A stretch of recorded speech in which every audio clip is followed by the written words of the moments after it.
So this week's legal term of the week is appellate court, which comes from the Latin appellare, and an appellate court is generally a court that hears appeals from lower courts, and it's very rarely the highest court. And there's, in many jurisdictions, multiple appellate courts between the lowest court and the highest court. It's also called a court of appeal. So, Benjamin, you wanted to talk about down ticket races this week. Yes, that's correct. So, one thing that's being discussed significantly about down ticket races is what effect Trump is going to have on down ticket Republican candidates. So, what is your view on that? My view is that obviously Trump will get some people out to vote that didn't get out to vote before, but on down ticket races I'd say their influence will be slightly Republican, but some of them might just vote on the up ticket races, the president, maybe a few Senate seats. But now, statistically, that's incorrect. Right. Statistically, he didn't bring out that many new voters. Well, yeah, however, he's doing a pretty good job of alienating a few Republicans. So the real question is whether the Never Trump voters will sit at home, vote Hillary, or just skip checking a candidate on the top election. That's always a possibility for them. I can't say I can predict how that turn out, but I'm just thinking that it could hurt some Republicans, especially those that have to attach their support to Trump. Some of them might end up getting lambasted by voters for not taking a courageous stand. Mm-hmm. What do you think about that? I think that it's actually going to have the opposite effect. And, well, sort of the same effect, sort of the opposite. I think it's going to get more people out to vote, but they are going to skip the top of the ticket, but vote Republican on the bottom of the ticket, or they're going to vote Republican on the bottom and vote Hillary on the top. Because many people who are never Trump people don't trust Hillary either. So their view is that it's best to have a Senate who is going to protect them from her or Trump, whoever gets elected. But then, what about the ones that aren't super political people but are kind of scared of Trump and Hillary? Would they decide to go out to vote, or would they say, "Oh no, not really worth it"? They're probably going to go out to vote if they have a specific trust for down ticket candidates, but otherwise they probably won't vote. Yeah, but some of these down ticket candidates but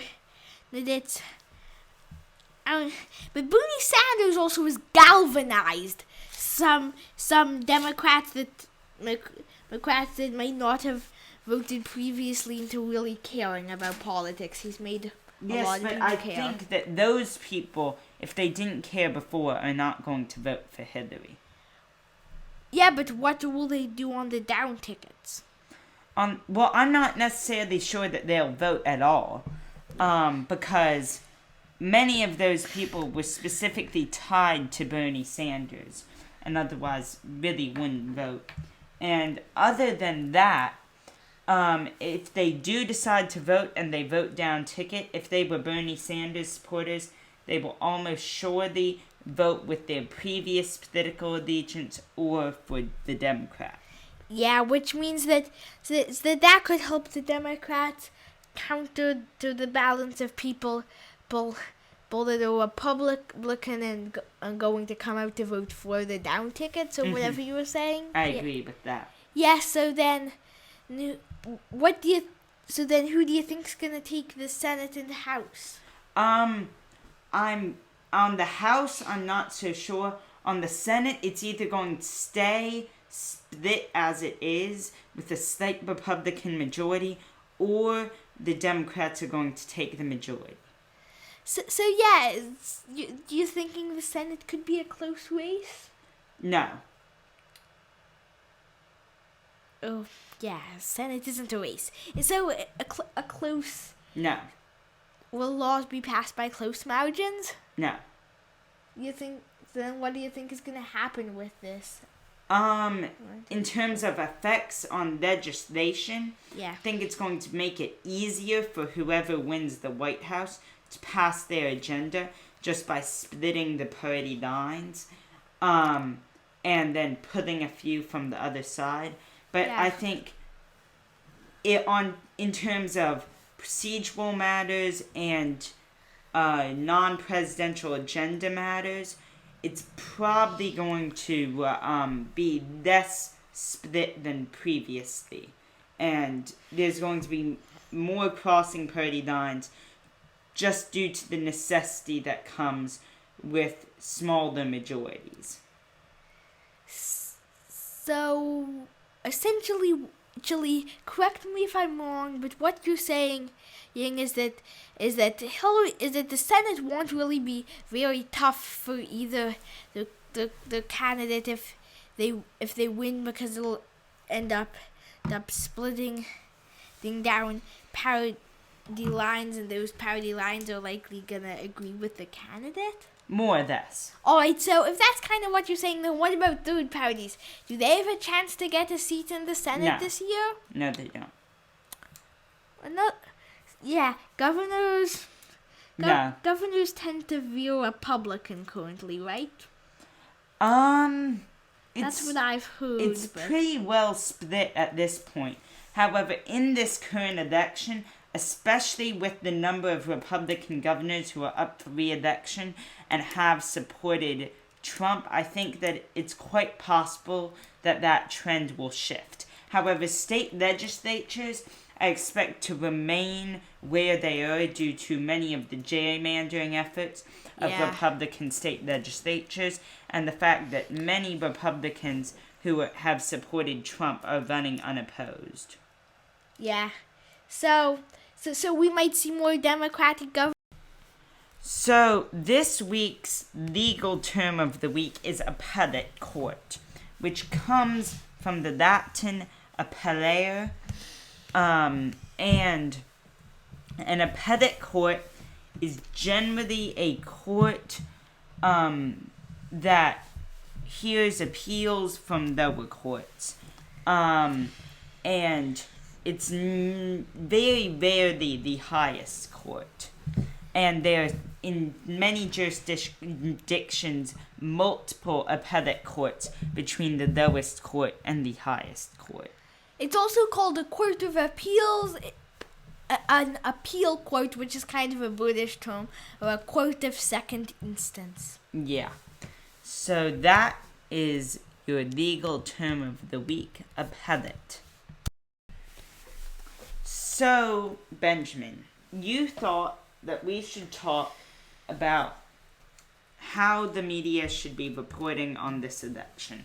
And I've read a few interesting articles about it, which I'm going to include in the show notes, so that you can read them as well. Alright, what was the main theme of the interesting articles?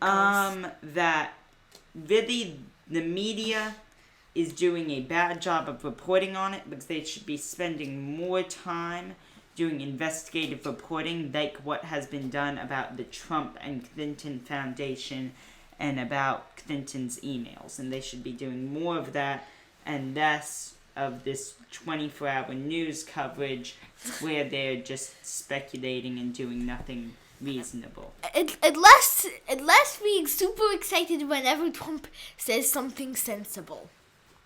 That's definitely Sensible. true. Sensibility should be expected, not applauded. Yes. Any other thoughts on it? What are the best media outlets for political coverage? For political coverage, I would say certain hours of MSNBC, not every hour, many hours are crazy. Then, probably ProPublica. Yeah. And similar online news outlets with a focus on investigative journalism. Yeah, what about the Washington Post? Yes, the Washington they Post do has done some good stuff about that. The New York Times has done some good stuff, however, they have a few writers who have grudges to pick with the candidates and are not that great. So, the key thing is, it doesn't matter. So, sorry for that little gap. We had an issue. But the main thing is not where it comes from, but rather what comes from the place. So, if you're reading an article, if it's just speculation and they didn't do any investigation or they aren't reporting on someone else's investigation, ignore it. If they're reporting on someone else's investigation, go to that someone else's investigation, read it, then come back and read what they have to say about someone else's investigation. If it's original investigative journalism, read it, enjoy it. That's the best kind. Yeah, I don't recommend Fox News for their political coverage. Well, they don't do much investigative reporting. Yeah, they lack investigative stuff. Speculative stuff is especially prominent on TV. I'd recommend that there's less speculative stuff in newspapers and radio as a general rule. Yeah. We used to have speculative stuff. There's some speculation in the Diane Williams show. Sometimes. But I think the biggest thing with media outlets which you may disagree with, such as Fox News, is especially ones like Fox News or MSNBC, which have strong political leanings in the people who they hire. The key thing is to read the reporting, and then in addition to whatever they have to say about their investigative reporting, think about it yourself and read what other people have, no, don't do that, to say about it.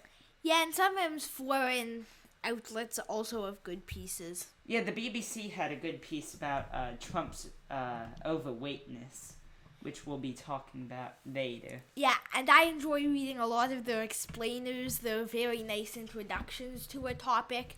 And if you're looking for a longer form explainer, another good source from Britain is Oxford University Press's a very short introduction series. It's high quality and written by the experts in the fields which they write about. Yeah. Those are more like books, right? They're pamphlets. Yeah, so pamphlets. In the 120 page range. To me, that sounds like a long pamphlet, but whatever.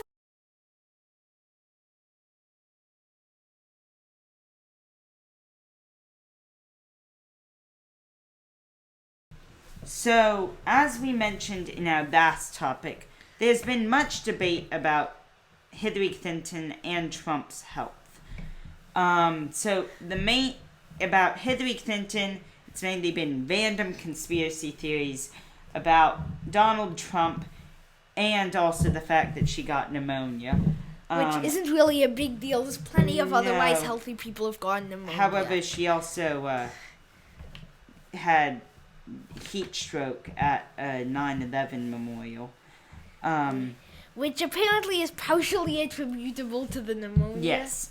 And then Trump, he's overweight, and he lied about how much information he was going to share. So on both sides, not many issues in terms of actual health. The main issue would be that Donald Trump lied about how much he was going to release. Yeah, I mean, there are plenty of overweight people, so I don't think him being overweight is too scary, but we do have what's the chance of having a president die in office? Depends. For someone at their age, it's much higher than someone at Barack Obama's age or younger. Well, yeah. So yeah. But whoever is elected, they will be the oldest president. Yeah. Booney, I believe, is older than both of them. Yes, that's correct. Yeah, and Booney would have been even older, so you can't say, oh, if only Booney was there. Yeah. So is Though there anything Bernie Sanders else? is fairly healthy. So, as are both of them. Yeah. So is there anything else you would like to say about their health? Trump should try and make sure that he doesn't become more overweight. Why? Because overweight can lead to a bunch of health risks, and I'm not sure we want a president dying in office, even if it is Trump. Well, now the thing We'll here get is somebody who can actually do things. Trump will just bluster. there's actually BBC talked to a reporter, and I believe I included this in my weekly news roundup over on my blog. Talked to a doctor at one of the national institutes in Great Britain, and they NIH? Or another one? it was, but it was one of the branches. Yeah. Something Something NIH-y. not really, but and the main thing they had to say was we really shouldn't be worried about the fact that he's overweight, and he really could be far more overweight, and we still should not be worried. So we don't really have to be worried about either of their health. Yeah, but people are still going to be worried. Yeah. So, Hillary Clinton made a comment at a fundraiser that 50% of Trump supporters fell into her basket of deplorables. Now, online she was ripped apart for various things, putting the number too high, putting the number too low, calling it a basket instead of a messenger bag or a tote bag. People would Really? have preferred that. Yeah, that was a thing online. That doesn't Um, make sense. Well, they thought that she could appeal to millennials by calling it a messenger bag or a tote bag. I think even millennials would prefer the normal phrase basket of blah blah blah. I'm not sure if that counts as a normal phrase. I have heard it in other contexts. Yeah. Well, maybe it'll become a kind of the new phrase of the year, because we'll now have to say basket of buying. So we'll now be able to say basket of adjective. It's like a basket of butchers. Maybe that'll be a new. basket of butchers. Yeah, I mean, if you can say a basket of deplorables, then you should be able to say a basket of other kinds of people. I guess. So what are your thoughts on the comment and what ensued following it? My thoughts of that I'm not sure I like to use the word deplorable for people. But from a more linguistic standpoint, I think it would make more sense to call the policies deplorable. They are deplorable. I think you can call people deplorable, but the issue here grammatically is that deplorable is an adjective. And so if you're going to call them deplorable, you have to say a basket of deplorable people. You can't just say a basket of deplorables. You can say a bunch of blue. Why? No, you can't. You can. Yeah, but it's grammatically incorrect. All right. If it's grammatically incorrect, Actually, no, then that's she can not. say a That's basket not, though. of deplorable No, because the thing is, blue is a noun as people. well. But if I use this as the adjective sense, Then you can't. But when you're using it in that sense, when you're using it in the sentence that you said, you're not using it as an adjective. You're using it as a noun. all right. So yeah, what do you think about the figure? I mean, almost 99% of Trump's policies are deplorable. Would you say? I'm not sure about that. But There's a few regardless, ones that I are think just she bad, made I a believe. mistake by making that comment. Yeah, it doesn't really matter whether it's weight or not. What matters is that politically it was kind of a bad move. Yeah. Yeah. And she should have known better, but she's been in politics for a long time. But nobody would probably really mind if Trump called called 50% of Hillary Clinton supporters a basket of deplorables, I don't think it would attract as much ire. I think Because it we're would, used though. to Trump being weird. I think it would, though. But I think... Please don't do that. A bigger issue about is that Kellyanne Conway, or another Trump surrogate, was on CNN the day after Hillary Clinton made that comment and said, well, saying that 50% of his supporters are deplorable is like saying that 50% of Hillary Clinton's supporters are anarcho-communists. So, what is your view on that comment? I think that anarcho-communists would actually support Trump. Maybe because Trump will be totally ineffective, and No, that's kind of the point of an anarchic government. No, but anarcho-communism isn't... It's... Is he an anarchic or communist? It is communist more than it is anarchic. Because... So it's just communism, really. It's libertarian communism. No. Anarcho-communism is basically what Karl Marx proposed would be the ultimate stage of development of a proletariat-led human civilization. I'm not quite sure whether is it supposed to be a bad thing that 50% of Hillary Clinton's Yeah, supporters are they were anarcho-communists? trying to make it a bad thing. Is there something wrong with anarcho-communism? No, but there's nothing Inherently wrong wrong. with being deplorable inherently. Yeah. If you can be as deplorable as you want, as long as you keep it to yourself. Yeah, which Trump supporters aren't doing a very good job of, for the most part. For the example of the lady with the oxygen tank who they punched. Why did they punch a lady with an oxygen Because she was tank? protesting at a Trump rally. Oh, cool. And she was, she had a respiratory problem, so she had to breathe through a breather tube with an oxygen tank, and so they punched her. Because we love people with disabilities in our country. Yeah. That's kind of America for you. Yeah. Do you have anything else to say on this topic? That I'm surprised that there aren't more people talking about Trump supporters punching somebody with a respiratory disability. And that I'm surprised that the Paralympics isn't getting any more coverage. Well, there was someone who died at the Paralympics yesterday, I believe. How did they die? Fell off a bicycle.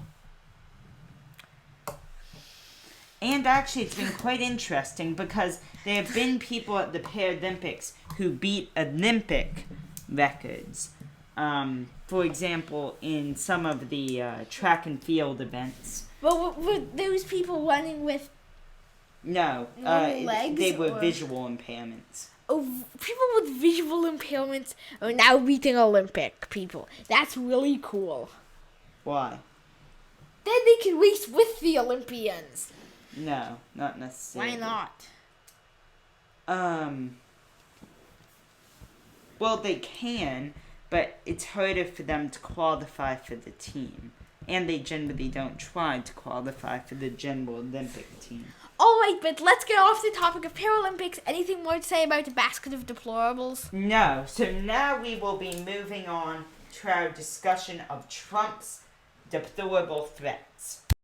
So, in the past few weeks, Donald Trump has made multiple comments inciting violence against Hillary Clinton, starting with his comment that the only people who could stop Hillary Clinton from appointing anti-Second Amendment people to the Supreme Court would be Second Amendment people. And, of course, Donald Trump did this in his usual innuendo-filled tone that suggests whatever negative thing you want to interpret from it. So, that made a lot of people angry. And then just this week, he made a comment that since Hillary Clinton wants to get rid of guns, she should take away guns from her Secret Service protection. However, then he followed on to that by saying, and then we'll see what happens to her. Which Again, he said in his innuendo-filled tone, which led everyone to believe that he was suggesting that she should give up her Secret Service protection and then someone could come along and shoot her. So essentially, Donald Trump is trying to get Hillary Clinton to take a bunch of risks. Essentially, he is inciting violence and is trying to take advantage of people's insecurities to make people do dumb things, therefore hurting Hillary Clinton and her campaign, therefore being overall bad. And do you think it's like a criminal inciting violence? Should he be arrested for No, these it's remarks? not a criminal act in this instance. How close is it to becoming a criminal act? What would he have to say for it to be a criminal act? How much more intense He would have to tell people to go and hurt her. So apparently, because of some weird grammatical stuff, he is not technically inciting violence. No, but it's very clear that he's not inciting violence in the legal sense. Because to incite violence in the legal sense, you have to be pretty clearly knowing that what you're saying is inciting violence.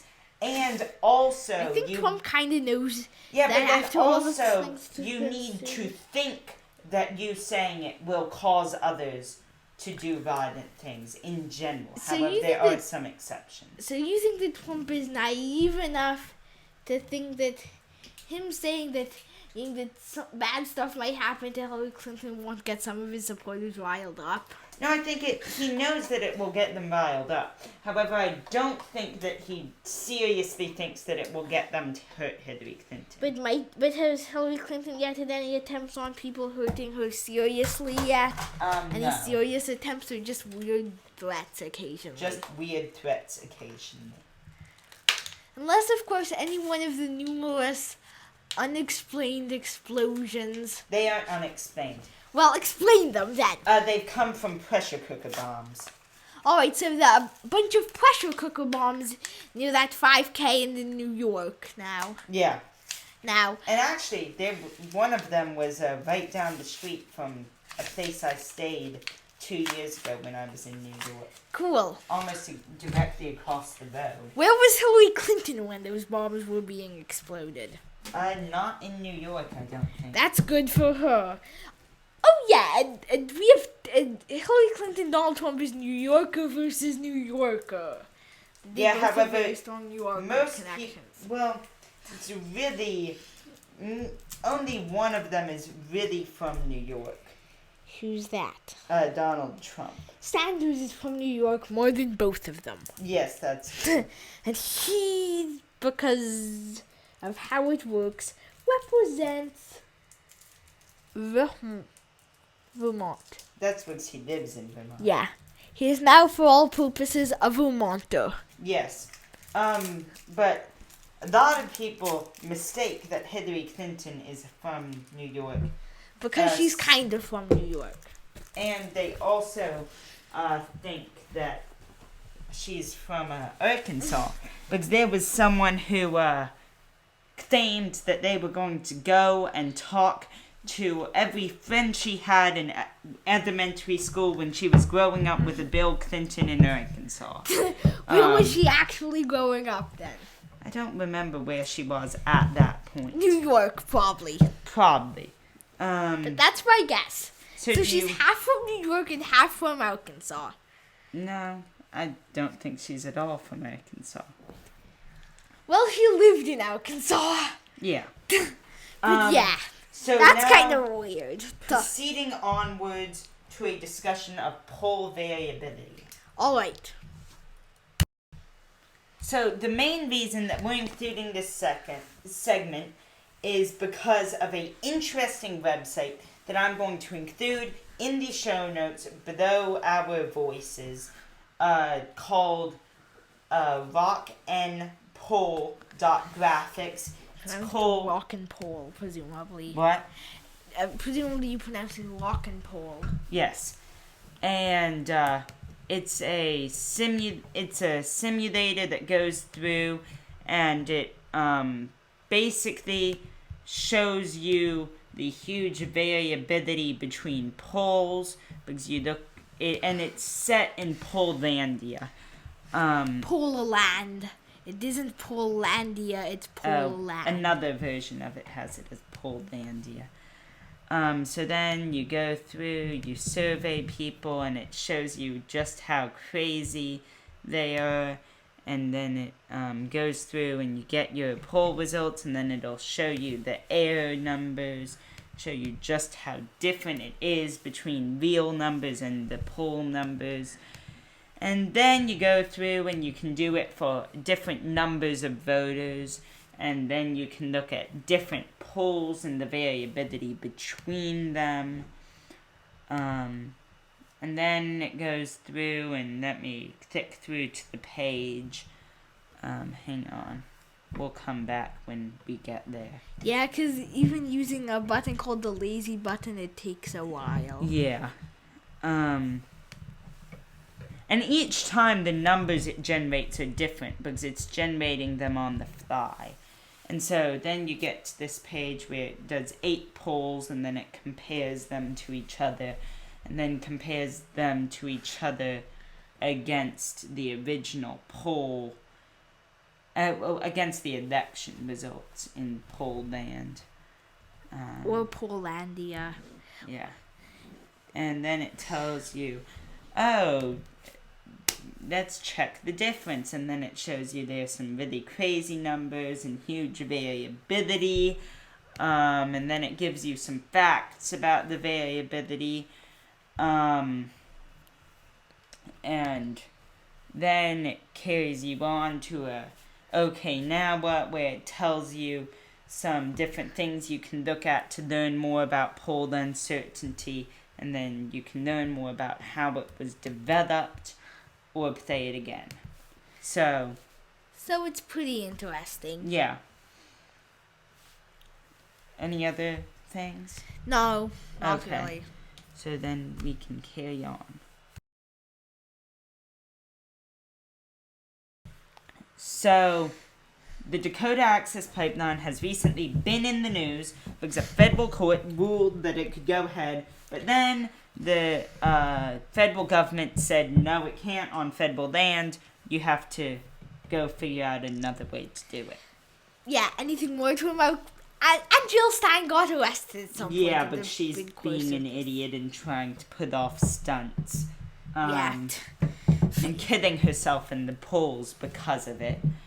Yeah, she has no chance of being a serious candidate. She now. never did, but her lack of chance is getting even worse. Yeah.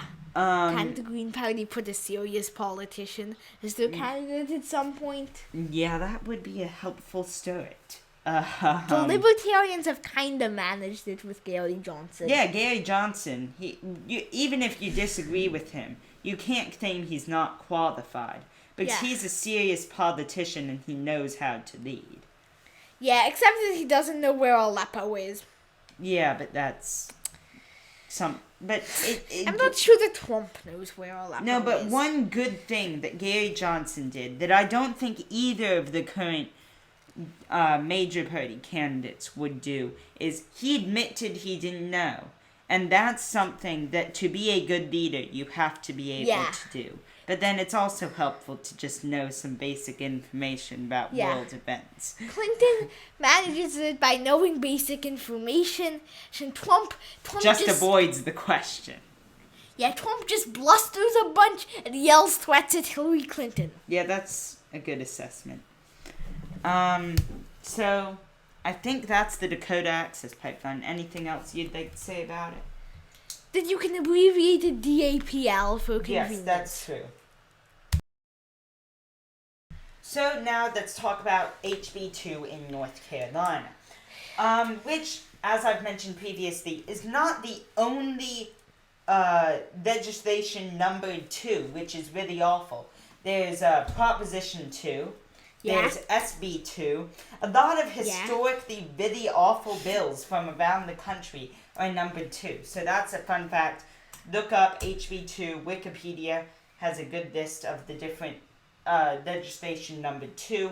Make up your own mind about which one's worse than the best.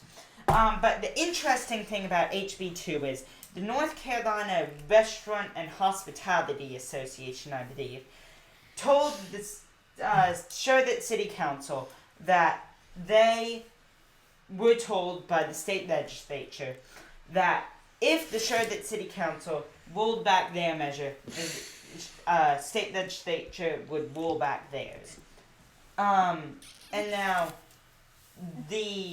and then we also had 3 legislators who originally supported the bill and are Republican who now don't support the bill.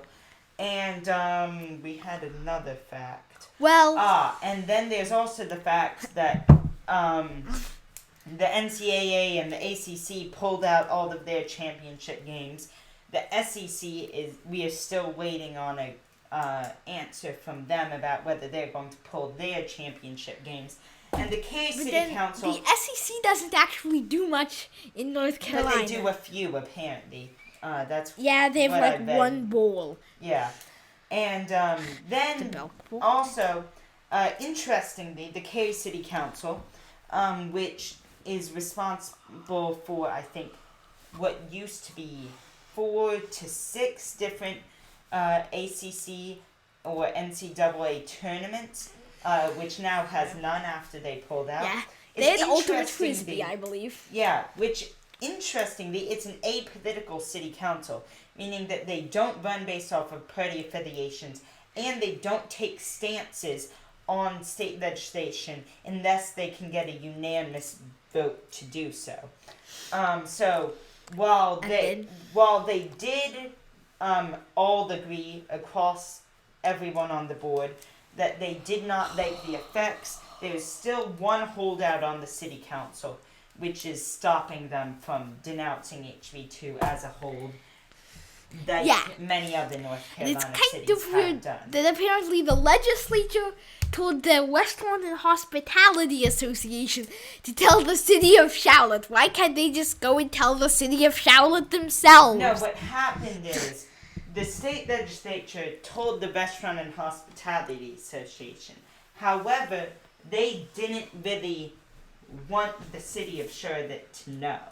They just wanted to be able to say, see, we said this, the city of Charlotte didn't repeal it, even though we said that we'd repeal ours. So, see, we're trying to be cooperative.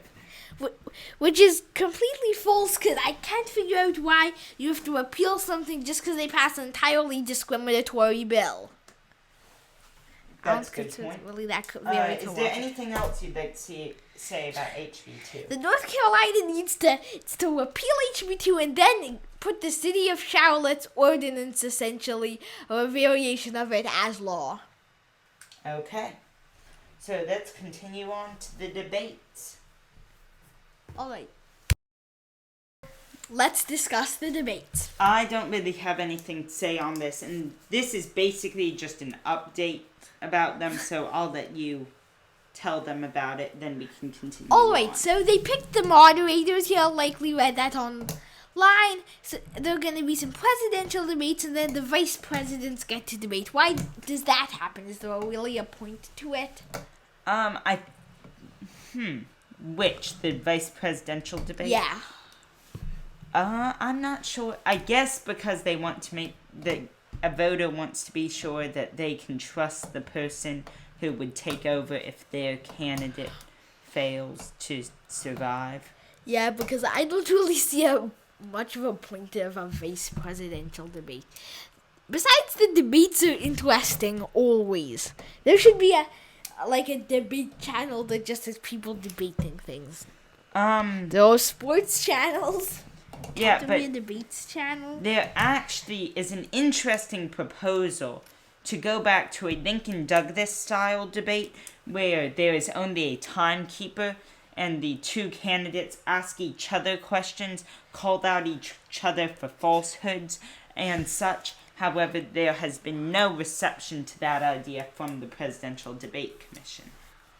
I would like that style of debate way better than these, whatever you call them, styles of debates. Mm-hmm. They're all Oxford-style debates? No, these aren't Oxford-style. What is an Oxford-style debate? Oxford-style is a Oxford style is where it's similar to this. However, it's much more formal, generally done by teams, and is much more thought out, and is generally around one topic or question. Yeah, some people have been arguing for a bunch of Oxford-style debates. I think that the most exciting debates would be a Lincoln-Douglas debates, but they need like 5 or 6 debates. 3 debates just isn't enough because a debate provides the best policy head-to-head Yeah, so I think maybe do 3 Lincoln-Douglas, 2 Oxford debates, and that would be the ideal arrangement. And then for the Oxford debates, it could be a co-vice presidential Yeah. And get rid presidential debate. And get rid of the vice president just debating by the other vice president. That's just stupid. Yes. So I think that sums up the debates. Would you agree? Yeah. So there have been a lot of new national monuments created recently, and so therefore I thought that this was good time to take the opportunity to explain how the National Park Service works. So how does it work? So there are 2 main types of parks in the National Park Service. There are national monuments And the Statue of Liberty is one of them, right? Yes. Then there are, actually no, I believe that's a park. And then there are national parks, and then there are concurrent national wilderness areas and national preserves. And the rules on all of those vary, but depending on the specific park. Also, there are national forests. Yes, however, those are not under the National Park Service. Yeah, so they're under the National Forest Service? Yes. But the primary 2 types of parks are national monuments and national parks. While the rules on each of these vary between the individual parks, the main distinction is national monuments are formed by executive order, while national parks are formed by a piece of legislation. And the national parks tended to be bigger and more tourist. And the national wilderness areas are the least touristy of them. No, however, national wilderness areas are within national parks or national preserves or national monuments. Yeah. Yeah. And those tend to be very wildernessy sections. Right? The primary one, and I believe possibly one of 2 or 3, is the Denali National Wilderness Area. I think there's also one around New Hampshire or Maine. And then there's also one in Wrangell St. Elias National Park. But it's basically an area where there is no buildings, and it's generally very little regulation except in the case of Denali because it's huge and so many people go there. Is there anything else you'd like to say on this before we round off the podcast? Well, what's a national preserve? Explain that. National preserve, it's basically a term for either a subset or a concurrent or greater region than a national monument or park. And it varies. Each one has its own rules. That's nice to know. Essentially, that's the National Parks Service as explained by Iridium. Yes.